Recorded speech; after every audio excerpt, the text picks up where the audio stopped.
Vous êtes bien installés tous les deux. Je vous souhaite la bienvenue. Agnès Vernier, bonjour, vous êtes CMO de Teking.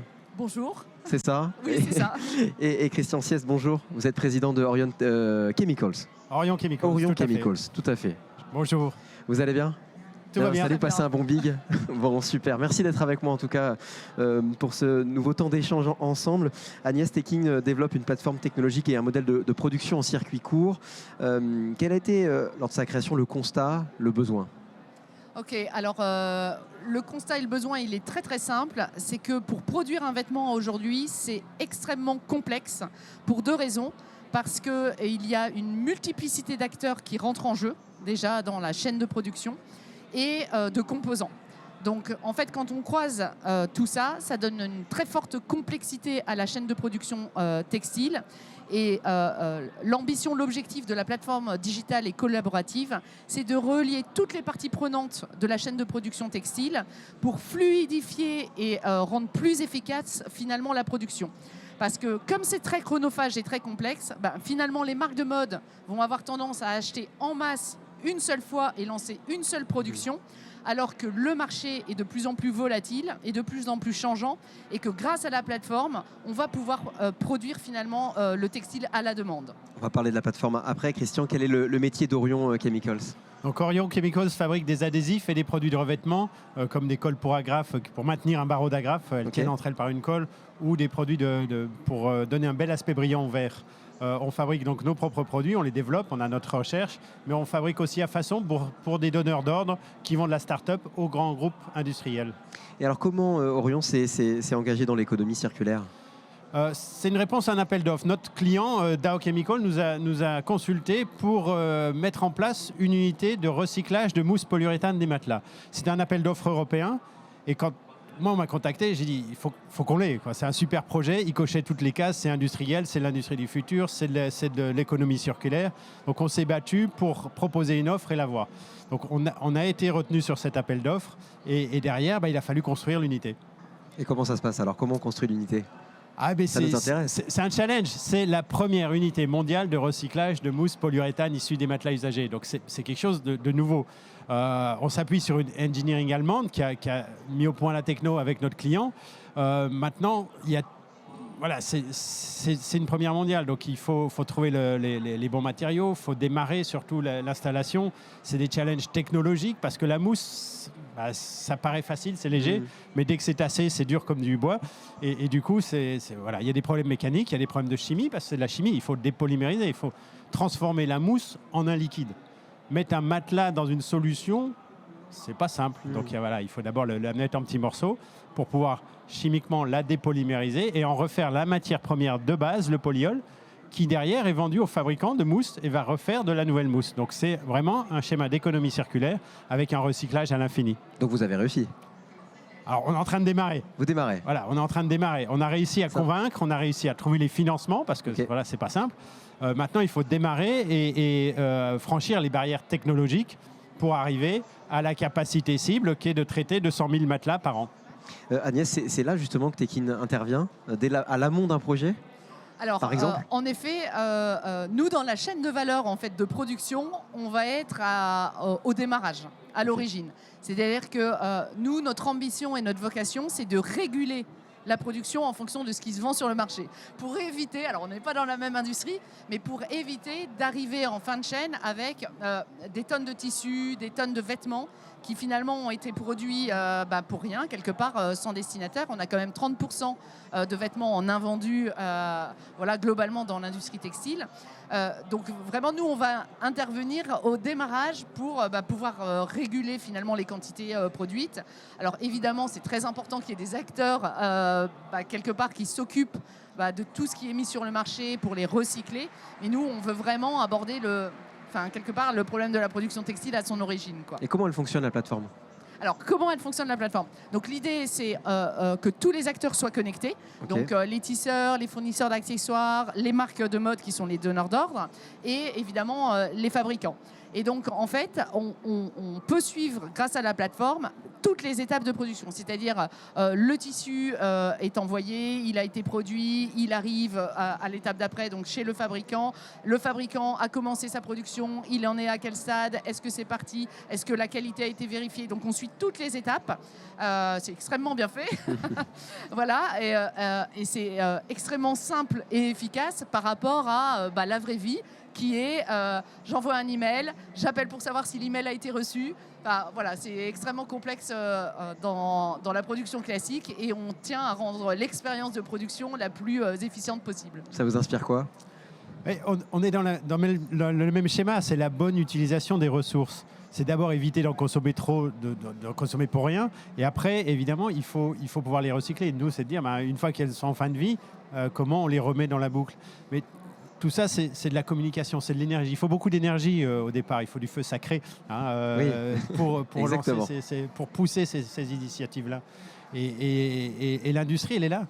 L'industrie, elle est partie prenante. L'industrie chimique, l'industrie textile se prend en main pour résoudre ces problèmes-là. C'est un mouvement collectif? C'est un mouvement collectif. On associe des PME et nous, on est un gros groupe industriel. Le numéro 2 mondial de la chimie vient travailler avec nous. C'est du partenariat. On a Ecomobilier qui est un éco-organisme qui va nous alimenter en matelas, va faire tout le tri en amont. On a un partenaire derrière, il faut commercialiser, il faut donner confiance aux fabricants de matelas pour dire on va intégrer X% de produits recyclés. Le consommateur, il faut lui faire confiance. Est-ce que je vais dormir sur un matelas sur lequel quelqu'un d'autre a dormi? Ah non, on fait un traitement à plus de 200 degrés, tous les problématiques d'hygiène, on les enlève, mais tout ça, il faut convaincre. Et le modèle, il faut le pousser au bout. On sent que le marché est demandeur. Ça tire, notre client, il dit, dépêchez-vous de démarrer, et puis on va construire une deuxième unité. Demain. C'est une belle histoire aussi. Très belle histoire. Comment faire justement pour rendre ce mouvement collectif? Alors, la vocation de la plateforme, de toute façon, la définition de la plateforme, c'est d'être une plateforme collaborative. Donc déjà, en effet, je rejoins Christian, si ce n'est pas un mouvement de chaîne et un mouvement qui est général, ça ne peut pas fonctionner. Donc l'idée, en effet, c'est d'accompagner les acteurs de la chaîne de production textile sur plus de transparence, plus de collaboration et éviter quelque part un travail en silo. Parce que si on travaille en silo, en fait, il y a de la déperdition d'énergie à chaque étape de la production. Et quelque part aussi, beaucoup moins de fiabilité. C'est-à-dire que chacun a son système en interne. Et en fait, dans la transmission des informations, c'est extrêmement chronophage, extrêmement complexe. Et au final, on perd du temps, on perd de l'énergie, on perd des ressources. Nous, on dit souvent qu'on est dans le lean manufacturing, c'est-à-dire qu'on est en flux tendu en permanence avec zéro stock, l'optimisation de chaque ressource et le temps homme est aussi une ressource. Donc c'est sûr que quand on gagne 50% de temps pour gérer une production avec une plateforme collaborative, c'est sûr qu'en termes de ressources, on est optimisé. Christian, depuis ce matin, on a beaucoup d'entrepreneurs qui viennent. On parle de passion. On a parlé aussi de qui mène la politique de changement au sein des entreprises, le chef d'entreprise notamment en partie. Est-ce que ce projet, quand il est arrivé, a créé chez vous une passion différente en tout cas? Est-ce que ça, je parle vraiment personnellement, est-ce que ce projet en particulier a créé quelque chose de différent chez vous? Alors, moi, j'ai cru tout de suite que dès le premier coup de fil, j'ai partagé avec Christian, mon DG, j'ai dit il faut qu'on l'ait, quoi. C'est fabuleux, des projets comme ça, on n'en a pas tous les jours dans sa vie, ça change tout.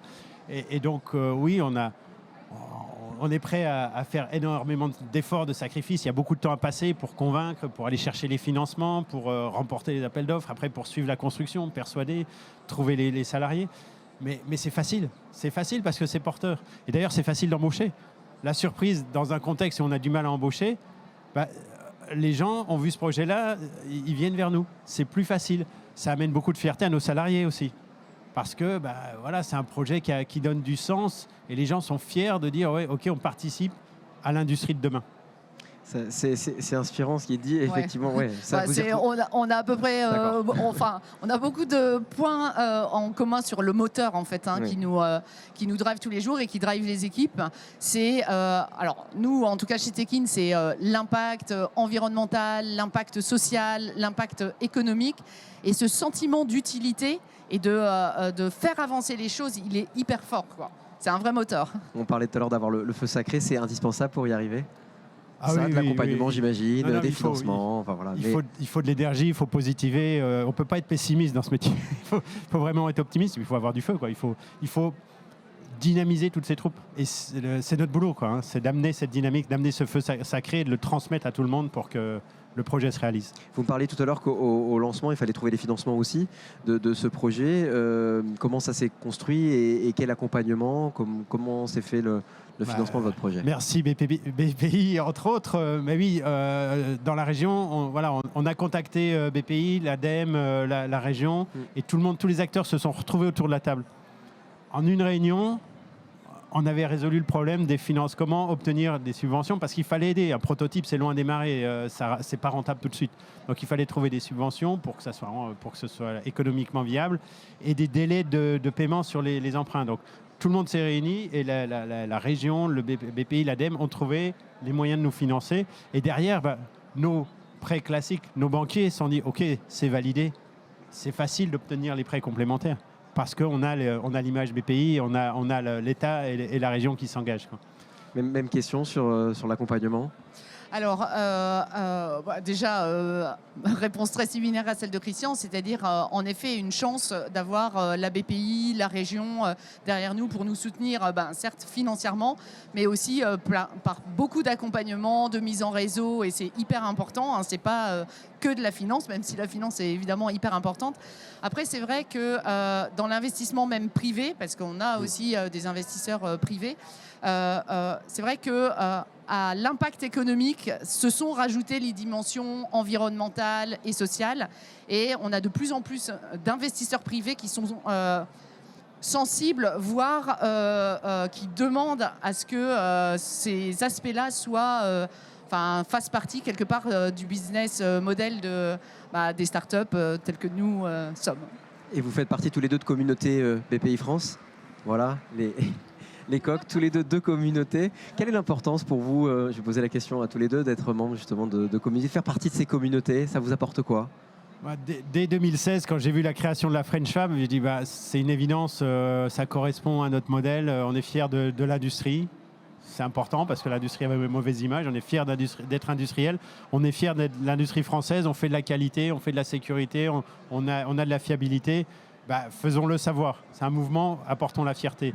Le coq vert, il est venu cette année, c'était une suite logique. On fait partie des 50 premiers éclaireurs du code vert parce qu'on a eu le premier prêt vert ADEME en France. On était la première entreprise à avoir ce prêt vert-là.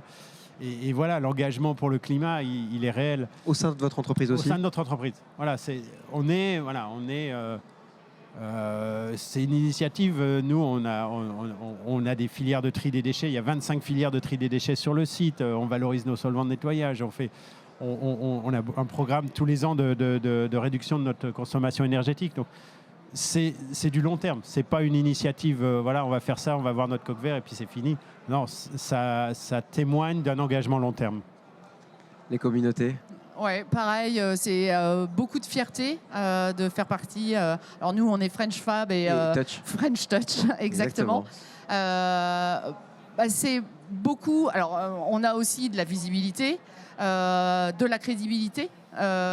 Et c'est du coup beaucoup d'apports par rapport à ça que nous apportent ces communautés. Et un événement comme aujourd'hui, c'est ce que je partageais avec Christian en off, c'est incroyable. Bon, déjà l'énergie qui se dégage de l'événement en lui-même, mais de voir en fait tous ces projets, tous ces feux sacrés, parce qu'on a assisté au témoignage précédent. C'est vraiment une énorme énergie qui se dégage et du coup, on est fiers de faire partie de cette même énergie. On va rester là-dessus. Merci beaucoup à tous les deux. Merci Agnès, merci Christian d'être venu partager ce feu sacré avec nous ici sur ce plateau.